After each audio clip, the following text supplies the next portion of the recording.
Good morning, all. My topic today is external carotid artery. External carotid artery, one of the terminal branches of common carotid artery. It lies anterior to the internal carotid artery, chief artery of supply to structures in the front of the neck and in the face. It begins in the carotid triangle. Now, external carotid artery in carotid triangle. Its course and relations. Now in this diagram we can see green triangle represent outline of carotid triangle. In this triangular area, this common carotid artery at the level of upper border of thyroid cartilage, or also called as intervertebral disc between C3 and C4 cervical vertebral level, this common carotid artery bifurcates and it gives external and internal carotid artery. So this external carotid artery begins in the carotid triangle. It runs upward, backward and laterally and terminate behind the neck of mandible by dividing into maxillary and superficial temporal arteries. In the carotid triangle, the external carotid artery is comparatively superficial and lies under cover of anterior border of sternocleidomastoid muscle. The artery is crossed superficially by hypoglossal nerve. Deep to this artery, there are wall of pharynx, superior laryngeal nerve, and its internal and external laryngeal branches, and the ascending pharyngeal artery. This one is ascending pharyngeal artery. Above this carotid triangle, this external carotid lies deep in the substance of parotid gland. Within the gland, it is related superficially to the retromandibular vein and the facial nerve. Deep to the external carotid artery, there are internal carotid artery. Structures passing between external and internal carotid arteries are styloglossal, stylopharyngeal, nine nerve pharyngeal branch of vagus and a styloid process. Now next is branches of this external carotid. Branches are superior thyroid, lingual, facial, occipital, posterior auricular, ascending pharyngeal, maxillary and superficial temporal. Superior thyroid, lingual and facial are anterior one, occipital, posterior auricular posteriorly, ascending pharyngeal medial branch, and maxillary and superficial temporal are terminal branches of this external carotid. In this diagram, we can see different branches of external carotid artery. This one is common carotid. This one is external carotid. This one is internal carotid. This external carotid, it gives superior thyroid, lingual, facial, ascending pharyngeal, occipital, posterior auricular, superficial temporal and maxillary artery. Now next is superior thyroid artery. Superior thyroid artery, it arises from external carotid artery just below the level of greater cornu of hyoid bone. It runs downward, forward, parallel and just superficial to this external laryngeal nerve. It passes deep to the three long infrared muscles to reach the upper pole lateral lobe of the thyroid gland. Its relationship to the external laryngeal nerve, which supplies the cricothyroid muscle, is important to the surgeon during thyroid surgery. The artery and nerve are close to each other higher up but diverge slightly near the gland To avoid injury to the nerve, the superior thyroid artery is ligated as near the gland as possible.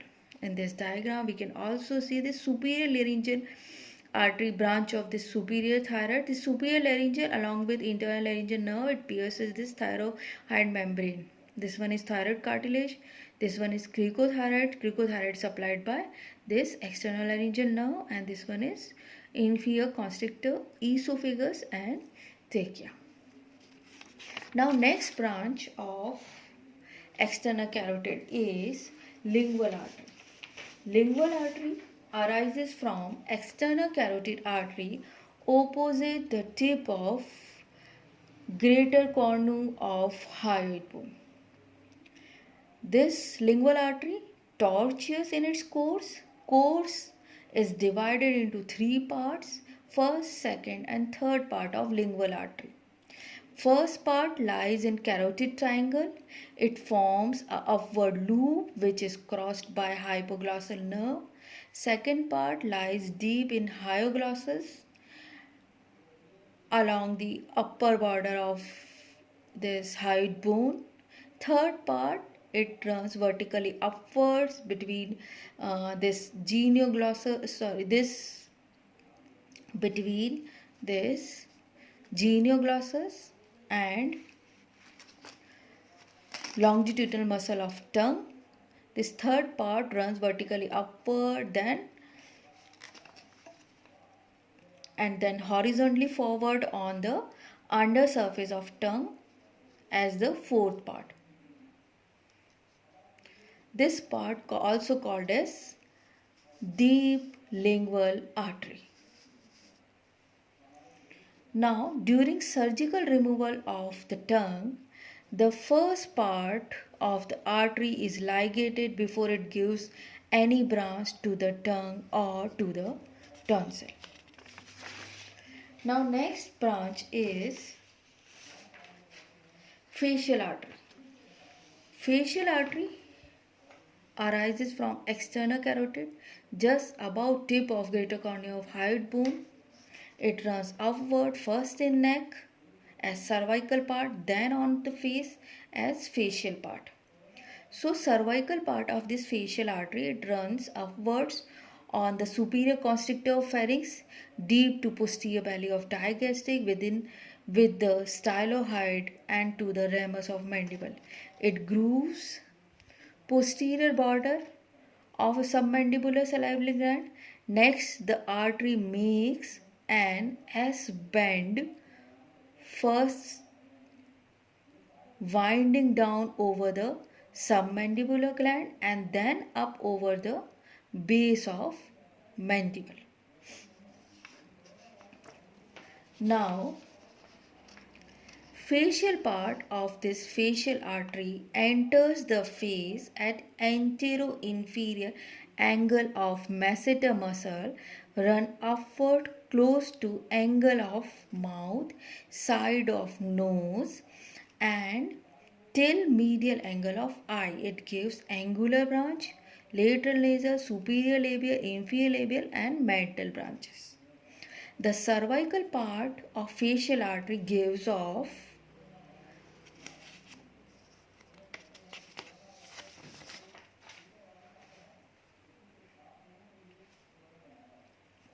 ascending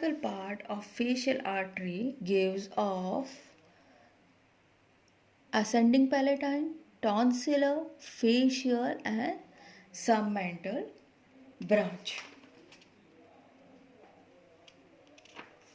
Now next artery is branch of external carotid is posterior auricular and occipital. First we discuss about occipital. It runs posteriorly upward along the lower border of this one is posterior belly of digastric. So along the lower border posterior belly of digastric run upward and posteriorly running artery is occipital artery. In the carotid triangle, this artery gives to sternocleidomastoid branches. Now next artery is posterior auricular. Now in this diagram we can see this one is posterior belly digastric along its upper border from this external carotid arises this posterior auricular, run posteriorly upwards towards back of auricle over skin of mastoid process. It supplies skin of mastoid process, back of auricle, back of scalp. Its stylomastoid branch enters the stylomastoid foramen and supplies middle ear, mastoid antrum, and semicircular canal. Now next is ascending pharyngeal artery. In this diagram we can see this one is ascending pharyngeal. Runs vertically upwards between the side wall of pharynx and tonsil, medial wall of middle ear and auditory tube. It sends meningeal branches into the cranial cavity through the foramen lacerum, jugular foramen and the hypoglossal canal. Now next artery is maxillary artery. Begins behind neck of mandible under cover of parotid gland. It enters the infratemporal fossa. This one is maxillary. This diagram showing external carotid. This one is lingual, facial, ascending pharyngeal, superficial temporal and different branches to the palatine tonsil. Now last one is superficial temporal artery. Begins behind neck of mandible. This diagram showing superficial temporal. Begins behind neck of mandible under cover of parotid. It runs vertically upwards, crossing the root of zygoma or preauricular point where the pulsation can be easily felt. Supplies temple and scalp. It gives transverse facial and middle temporal artery. So this is all about branches of external carotid artery.